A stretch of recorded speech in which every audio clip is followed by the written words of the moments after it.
Et parmi ces obstacles vers la paix dans cette région, il y a la question de l'eau, une ressource de plus en plus rare et convoitée.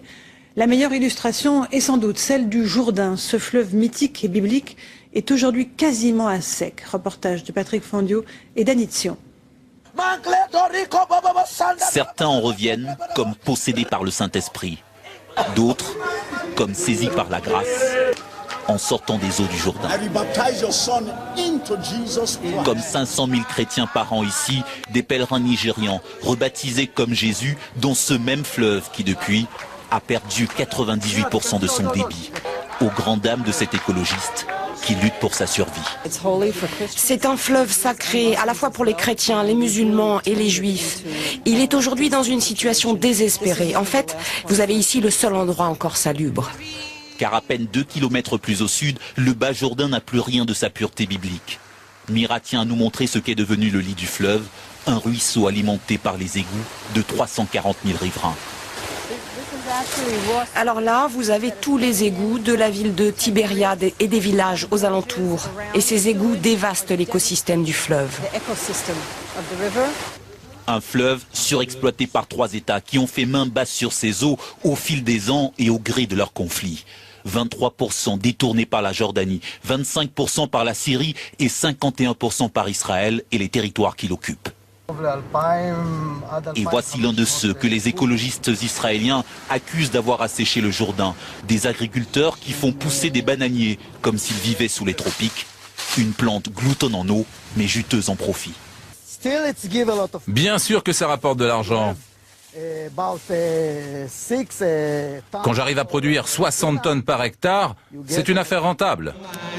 Mais si sa surexploitation se poursuit ainsi, malgré les prières, il pourrait avoir disparu dès fin 2011. But Imam al-Mahdi will not emerge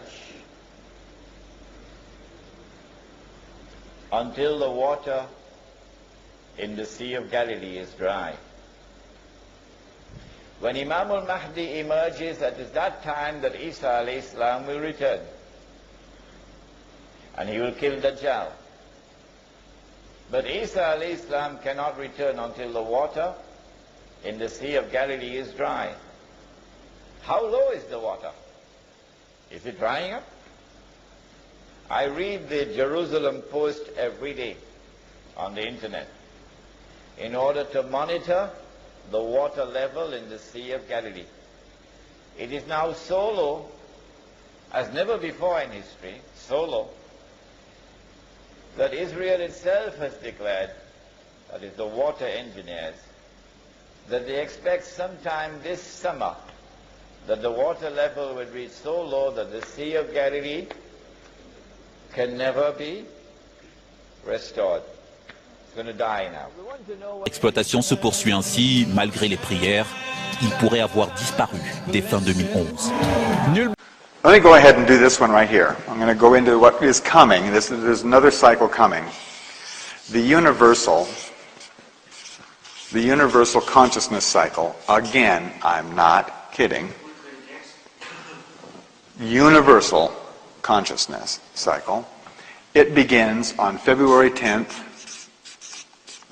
2011. During this consciousness cycle, each one of these shifts and changes will last for, or will take 20 days.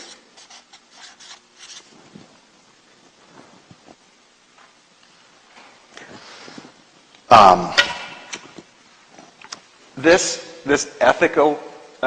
galactic consciousness cycle started January 5th, 1999. It has a type of consciousness that it is operating under or developing. And that type of consciousness, in case you haven't already noticed,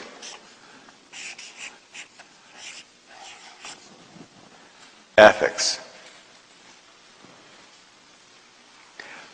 What is happening to the power elite corporations that are in power across this planet? What is happening to them right now? They're getting in hot water. They're getting in a lot of hot water. Their ethics are being put in, aren't they?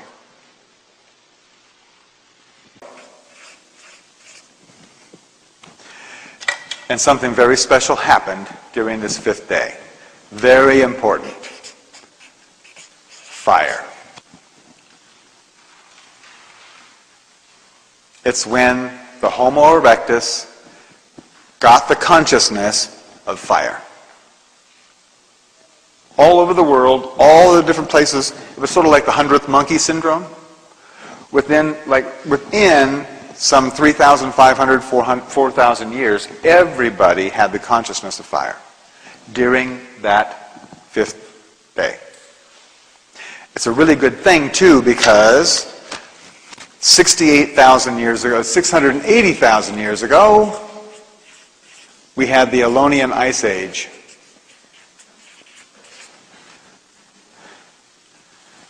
During the fifth night. What is consciousness doing here? It looks like we're getting supplied exactly what we need to go to the next step, doesn't it? Doesn't it? The whole Mayan calendar comes to a screeching halt. It ends completely on October 28th, 2011. Every one of these cycles comes to a boom stop on that day. You will know what happens and why, as best as we can be explained. But there's some explaining to do before we get there. Okay? Now, the way this works is, you've noticed that there's a constant acceleration here. Maybe some of you have noticed that time seems to be speeding up. Yes? Well, that's not exactly true. Time is not speeding up. Creation is. There's more and more event in less and less time than ever before. And it's going to keep on accelerating. And keep on. What used to happen in 19.7 years, the amount of change that happened in 19.7 years now happens every 360 days.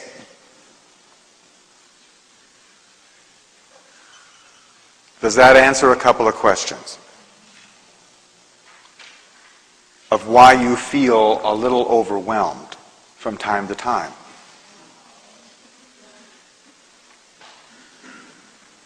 Get used to it. Or get over it. We are the Prozac nation. This is why we're going to talk in depth about that. The reason I said either get used to it or get over it is because here, what used to take almost a year, the same amount of change will be happening every 20 days.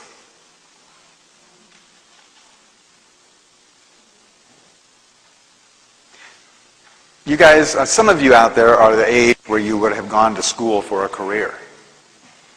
You know? Invested years of your life toward a particular career. Maybe you're on your third. By the time we get up into here, forget about it. Not that far away at all. This is a real situation.